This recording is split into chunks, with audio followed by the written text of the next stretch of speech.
Well, greetings students and welcome to the second presentation on Brazil. This is the political part. We just talked about the culture part, the artistic part. Now we're going to start talking about Brazilian politics. So the rather broad-based essential question for this presentation is, what are the primary factors that have influenced Brazil's political development? Whereas Brazilian culture just exudes this enthusiasm and positivity and color and beauty, Brazilian politics is dark.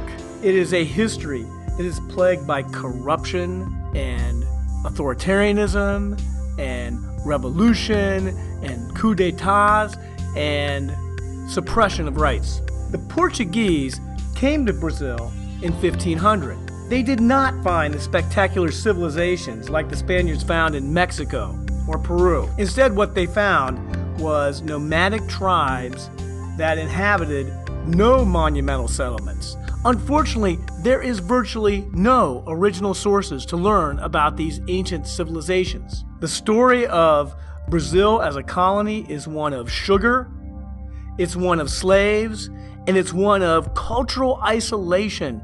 Please understand that the fact that Brazil speaks Portuguese while the rest of South America speaks Spanish is a hugely important factor. At the dawn of the 19th century, 1800s, many factors were at work in the world, in Europe, in the Western Hemisphere, that were going to pave the way for Brazilian independence. The United States Revolution, which happened in the late 18th century, the French Revolution, which happened in the late 18th century, the invasions that Napoleon undertook in the early 19th century created a power vacuum that Brazilians took advantage of. Napoleon invaded the Iberian Peninsula, Spain and Portugal, in 1807.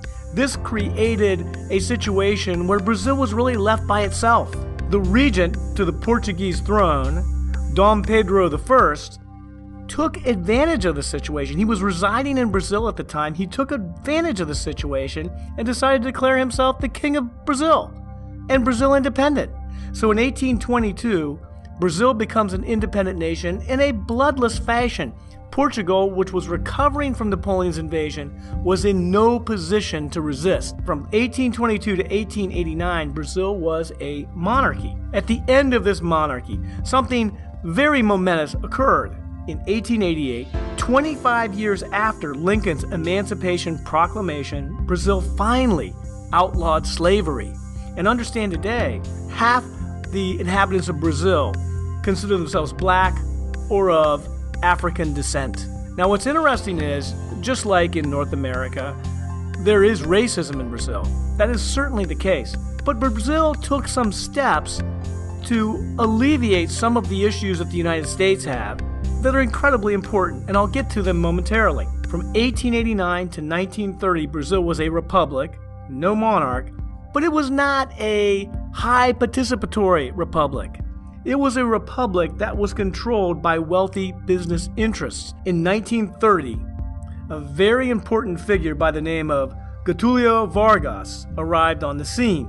Now understand 1930, just like in the United States, the Great Depression occurred in 1929. Brazil was not spared for that. In 1932, Franklin Roosevelt becomes president as a reaction to this terrible depression. Vargas becomes the leader of Brazil in 1930. And from 1930 all the way up till 1954, he will be in and out of power. Now what's interesting about Vargas is, like Roosevelt, faced with rescuing the nation from the Depression, he instituted a lot of social welfare programs that did benefit average Brazilians. This was a way to stave off a larger communist revolution, which was a very real potential during the Depression years, not just in Brazil, but around the world. One of the most important things that Vargas instituted was universal voting. In other words, all Brazilians over the age of 21 were mandated that they must vote. That's pretty foreign to us here in the United States, of thinking of voting as an obligation and not just a privilege that you can exercise or not. But the practical effect was a hugely important civil rights issue. Black Brazilians now could have their voices heard in the political process. In the United States, it would take the Civil Rights Act, the Voting Rights Act. the 1960s to try to achieve this. The problem with Vargas, however, is that he had this bizarre authoritarian streak.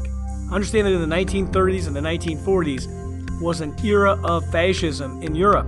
Vargas did not come out opposed to the Axis powers at the beginning of World War II. In fact, he remained neutral, kind of like the fascist dictator of Spain, Franco. This demonstrated to people in the United States, people in Western Europe, that Brazil was this odd nation that was not entirely reliable. Now, as I said before, Vargas was in and out of power, but by 1954, Vargas had lost control of the nation. Elites and members of the military were concerned that this chaos might lead to a leftist revolution in Brazil. Military officials approached Vargas and gave him two choices: resign, or you need to commit suicide. Believe it or not, Vargas chose suicide. And you can see here a picture of his pajamas and the gun that he used, which are public artifacts that are often visited in Brazil. Fortunately for Brazil, right after Vargas' suicide, the country just went through a brief period of chaos until the next very significant politician by the name of Juscelino Kubitschek was president from 1956 to 1961. Kubitschek was determined to modernize Brazil, and he did something very significant for Brazil's future. He relocated the capital of Brazil from Rio along the east coast out to Brasilia, a freshly minted city built in the southern central highlands of Brazil. And it's this amazing city of wide plazas and beautiful architecture. It really demonstrated the world that Brazil is a new country that's going to leap onto the world scene. One other thing that was encouraged by this relocation of the capital was this general westward movement in Brazil, this idea that we need to get off the coast and exploit this wonderful nation with all its resources.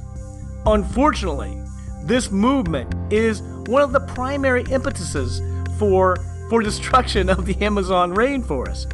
This concept that this is our wonderful resource and that we should exploit it. But yet it is very hypocritical for Americans to look at Brazilians and say, how dare that you move into the interior part of the country and exploit your natural resources, because that's exactly what Europeans did when they came to North America. Kubitschek's rule ended in 1961. As he is stepping out of office, Fidel Castro is solidifying his control over Cuba. Now, the thing about Castro is Castro's a communist, and the Cuban Revolution was an earthquake in Latin America. The fallout in Brazil was significant. There was a serious concern, not just in Brazil, but also in Washington, that some mini communist domino effect could take place in the Western Hemisphere. In other words, Cuba went communist, and Mexico could go communist, and Brazil could go communist, and pretty soon the United States could be surrounded by communist nations. Unfortunately, this paranoia in Brazil sponsored a military coup in 1964. From 1964 to 1985, believe it or not, Brazil was under the control of a military dictatorship. When the dictatorship ended in 1985, Brazil has struggled politically. But the good news is there's been no revolutions, no coups since 1985. If you're going to characterize Brazilian politics since the end of military rule, you'd have to say it's on the left-wing side. It has been primarily interested in social welfare programs. In 2002, a former shoeshine boy, Luiz Inácio Lula da Silva, was elected president.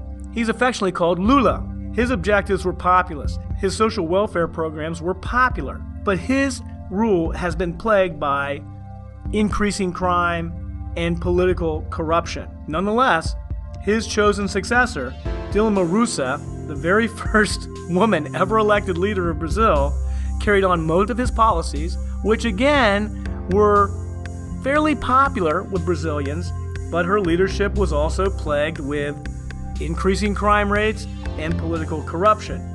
So much so that she was impeached in 2015. So what you have in Brazil is you have a nation that's really struggled politically since its inception.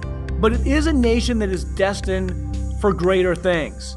it's conceivable that if Brazil can find some political stability in the near future, that it'll make a huge splash in your lifetime.